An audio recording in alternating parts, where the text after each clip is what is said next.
سلامونه درنو اوریدونکو، تاسو ته بیا ښه راغلاست وایم. بیا هم په پښتو ادب کې د ماشومانو د ادبیاتو کتاب دریم څپرکی د ماشوم د ادبیاتو موخې او ځانګړنې سرلیک تاسو ته وړاندې کوم. د ماشومانو د ادبیاتو موخې.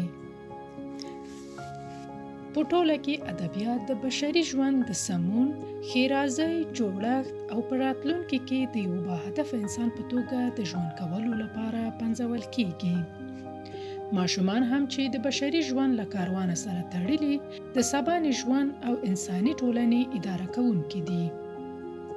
نو هغه ادبیات چې د پوهانو او لیکوالانو له اړخه د دوی لپاره رامنځته کېږي د یو لړ ټاکلو او مقصد لرونکو موخو په پام کې نیولو سره رامنځته کېږي چې ماشومان له ماشومتوبه وروسته له هغو موخو او مقصدونو سره مخامخېږي.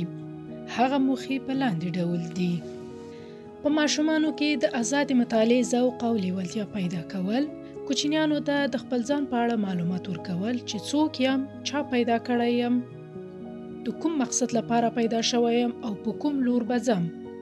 ماشومانو ته د طبیعت په اړه سم او بشپړ معلومات ورکول، د الله جل جلاله د مخلوقاتو له ډلې د حیواناتو په اړه ورته پوهه ورکول، په نړۍ کې د تیر شوي ژوند د تاریخي پیښو په اړه معلومات ورکول، د نړۍ پیژندل او په اړه معلومات ورکول، د ژوندانه له بیلابیلو چارو سره د کوچنیانو آشنا کول، ماشومانو ته د روغتیا په اړه پوهه ورکول، کمکیانو ته د فکري ودې او بلوغ لارې چارې ورښودل، د کوچنیانو ذهني استعدادونه غوړول او ورته وده ورکول، له زده کوونکو سره د زده کړو په پرمختګ کې مرسته کول، د نورو درسونو په څنګ کې له زده کوونکو سره مرسته کول، د درسي کتابونو د نشتوالي او کموالي په جبرانولو کې د ماشومانو لاسنیوی کول، ماشومانو ته د تفریح زمینه برابرول، له وزګار وخت څخه ګټه اخیستل، په پراخې نړۍ او پکې له بیلابیلو بشري فرهنګونو سره آشنا کول، له ښوونکو سره د ښوونې او روزنې په برخه کې مرسته کول چې که زده کوونکي تفریحي یا بل ډول کتابونه ولولي معلومات ترلاسه کړي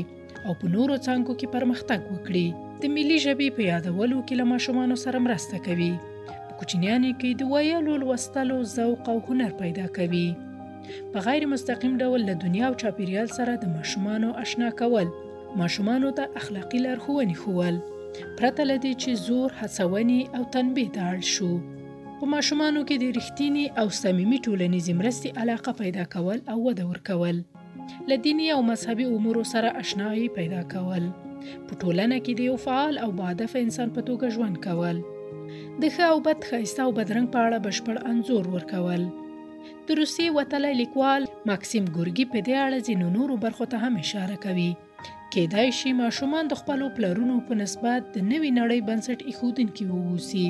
موږ دنده لرو چې له همدغه ماشومتوب څخه ماشومان د ژوندانه له پخواني ډول او د هغې د ارتجاعي اغېزو په وړاندې د علم په ټول ځواک سره غښتلي او سمبال کړو. باید هڅه وکړو چې غوره لیکوالان او هنرمندان داسې کتابونه او مجموعې موږ ته برابرې کړي چې په بیلابیلو ملتونو پورې ځانګړي وي. د دوی کتابونه او مجموعې کولی شي د ملي آدابو او دودونو د تکامل په سیر کې بدلون رامنځته کړي. دا فکر باید ونه کړو چې د ماشومانو ټول کتابونه پرته له استثنا څخه د یو موټی معلوماتو ورکوونکي واوسي. دا کتابونه باید وچ او درسي بڼه ونه لري. ژبه یې باید هنري، تصویري او ډېر غني وي. موږ هغو تفریحي کتابونو ته اړتیا لرو چې په ماشومانو کې د طنز او شوخۍ قوه وروزي.